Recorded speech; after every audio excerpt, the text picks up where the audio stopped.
Book and cook देखने वाले तमाम लोगों को हमारी तरफ से अस्सलामुअलैकुम। उम्मीद है आप खैरियत से होंगे, खुश होंगे और चैनल भी देखते होंगे यकीनन।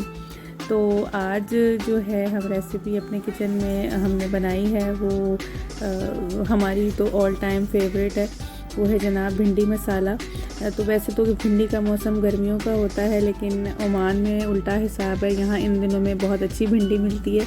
तो हमने सोचा आपके लिए भिंडी बना देते हैं आज, ताकि जब आपके यहाँ मौसम आए और भिंडी अच्छी आए तो आप भी बनाएं और लुत्फ़अंदोज़ हों। तो इसके लिए जो है तकरीबन आधा किलो हमने भिंडी लेके उसको धो लिया था, अच्छी तरह उसका पानी सुखा के काट लिया था। और अब हम ये तकरीबन जो है वो 3/4 कप के बराबर हमने ऑयल ले लिया है। तो यहाँ की और पाकिस्तान की भिंडी में थोड़ा सा फ़र्क ये होता है कि यहाँ भिंडी जो है वो थोड़ी सी आपको डार्क ग्रीन कलर की नज़र आएगी। तो अब ये जब ऑयल आपका गर्म हो जाएगा ना, तो इसमें आपने डालना है 3 से 4 चुटकी के बराबर अजवाइन। ये बहुत अच्छी लगती है भिंडी में, इसका फ्लेवर भी एक तो बहुत अच्छा आता है, दूसरी बात ये कि जो उसकी बादी है ये वो भी नहीं होने देती। तो ये मैदे के लिए, गैस के हवाले से भी, ये जिनको प्रॉब्लम होती है उनके लिए ये अच्छी चीज़ है, और भिंडी के फ्लेवर में तो ये इजाफ़ा करती ही है। तो अब जब ये थोड़ी सी क्रैकल हो गई अजवाइन, तो अब हमने इस पॉइंट पर इसमें ये भिंडी डाल दी। तो ये भिंडी आप देख सकते हैं, जैसे मैं आपको बता रही थी कि यहाँ थोड़ी सी जो है वो डार्क ग्रीन कलर की मिलती है, और यहाँ पर जो है इन दिनों में ये बहुत अच्छी क्वालिटी की आती है। बल्कि गर्मियों में हमें ख़ासा मसला होता है कि ज़रा देख के चुन के लेनी पड़ती है, थोड़ी पकी पकी मिलती है। तो ये मौसम जो है यहाँ पर बेहतरीन है भिंडी वगैरह बनाने और इन्जॉय करने के लिए। और अब तो वैसे भी यहाँ थोड़ा बहुत जो है वो दिन गर्म ज़्यादा होने लगा है, तो ये दोपहर में बहुत अच्छी लगती है। तो भिंडी को आपने इस तरह फ्राई कर लेना है, और आपने इसको बहुत ज़्यादा ब्राउन नहीं करना। आपने बस इसको थोड़ा सा ही, जब इस पर कलर आना स्टार्ट हो कहीं कहीं, तो बस इतना ही आपने इसको फ्राई करना है। और ये फ्राई करके आपने इसको किसी प्लेट में निकाल लेना है। अब ये जो तेल बचा था भिंडी निकालने के बाद पैन में, उसी ऑयल में ये तकरीबन मैंने 4 जो है बड़े साइज़ की प्याज जो है इनको काट लिया था, बारीक स्लाइस कर लिया था। तो ये आपने काट के इस ऑयल में अब डाल देनी है, और इसको अब हम सौते करेंगे। प्याज को हमने ब्राउन नहीं करना, इसको बस हमने थोड़ा थोड़ा सा इसका जो कलर चेंज होने लगेगा तो फिर हम अगला इसका जो है स्टेप वो करेंगे।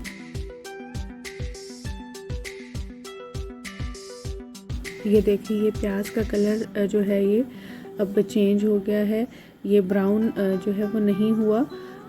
तो ये अभी वाइट है, लेकिन ये थोड़ा सा सॉफ्ट हो गया है, ट्रांसलूसेंट उसमें आ गया है।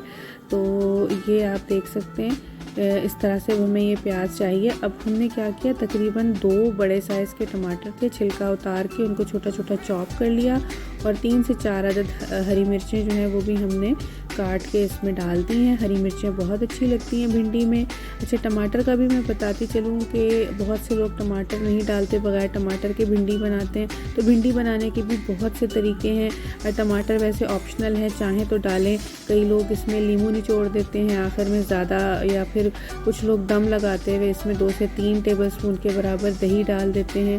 तो वो अपना अपना तरीका है, लेकिन मैं जो है वो टमाटर डालना प्रेफर करती हूँ। और इस तरह से हम इसको प्याज में डाल देंगे, और ये थोड़ा सा हमने अब इसको प्याज के साथ इन चीज़ों को भी हमने पकाना है, कुछ मसाले शामिल करते हुए। मैंने इसमें जो है तकरीबन आप समझ लीजिए कि 1 टेबलस्पून के बराबर ये खुश्क धनिया पाउडर डाला है, यानी कि कोरिएंडर पाउडर। और इसके अलावा इसमें लाल मिर्च का पाउडर जाएगा। मैं तकरीबन 2.5 टीस्पून जो है वो लाल मिर्च का पाउडर इसमें डालूंगी। आप हस्बे जायका डालिए, जितनी आपकी मिर्च की स्ट्रेंथ है या जितनी आप पसंद करते हैं उसके मुताबिक।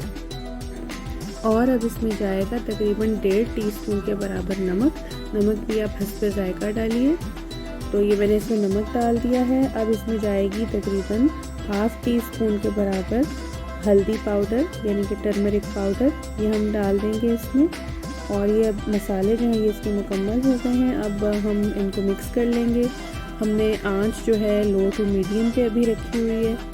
और बस इसी आंच पर हम इसको मज़ीद नरम करेंगे ताकि टमाटर भी गल जाएं, प्याज भी जो थोड़े बहुत और इनमें कसर रहती है वो भी जो है वो इसी में जो है ये पक के प्याज मज़ीद नरम हो जाए।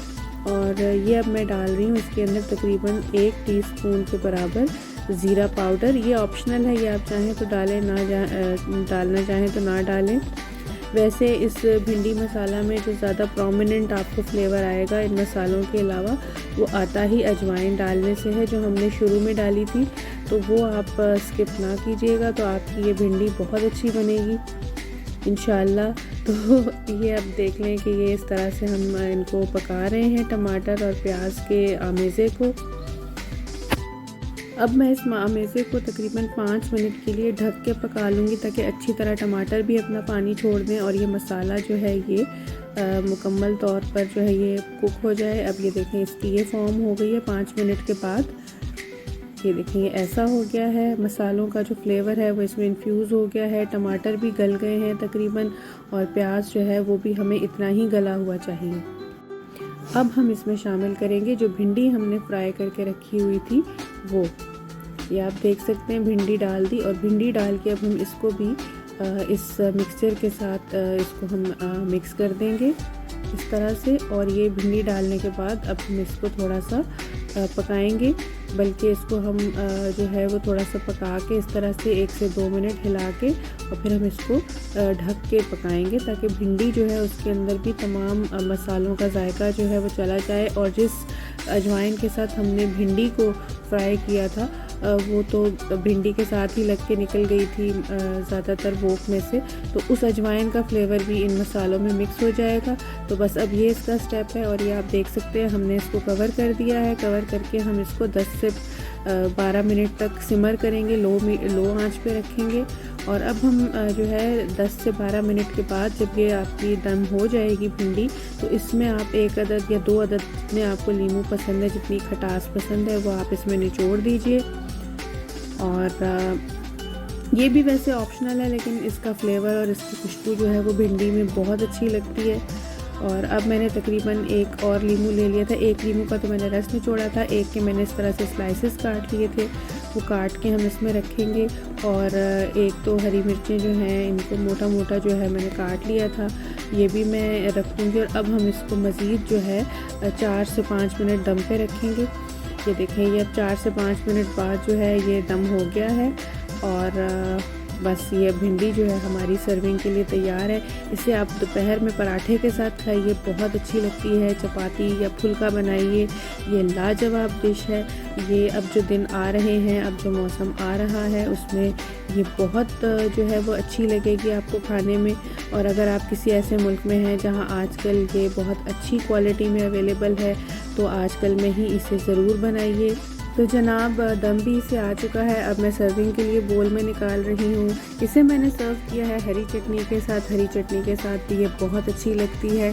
अगर आपको पसंद है हरी चटनी के साथ तो आप ज़रूर बनाइएगा और हमें बताइएगा कि ये कॉम्बिनेशन और पराठा अगर बनाया इसके साथ आपको कैसा लगा। वीडियो अगर पसंद आई हो तो इसे लाइक कीजिए, शेयर कीजिए, सब्सक्राइब कीजिए अगर आपने अभी तक सब्सक्राइब नहीं किया। और अपना बहुत ख्याल रखिए, हमें इजाज़त दीजिए। अल्लाह हाफ़िज़।